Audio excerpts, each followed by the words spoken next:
ఏమండోయ్, ఇది విన్నారా? బావా నీకోసం ఏమైనా చేస్తాం అని చెప్పే బావమరుదులు ఉన్నారు, కానీ నిజంగా చేసేవాళ్ళు ఎంతమంది ఉన్నారు చెప్పండి. మా తమ్ముడు మాత్రం నిజంగా బావ కోసం బిర్యానీ చేశారండి.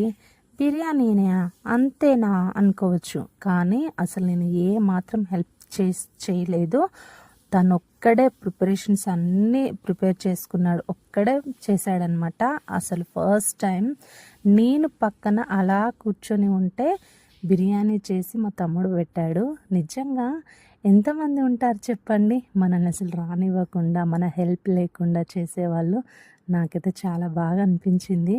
ఎప్పుడు పెరిగాడు ఇంత పెద్దవాడిలా అనిపిస్తుంది. ఎందుకు అని అంటే చిన్నవాడు మా ఫ్యామిలీలో, అలాంటిది మా అందరి కోసం వంట చేసి పెట్టడం అంటే నాకైతే చాలా బాగా అనిపించింది. బిర్యానీ అసలు ఎలా ఉందో చెప్పలేదు కదా. నిజంగా చేసిన మా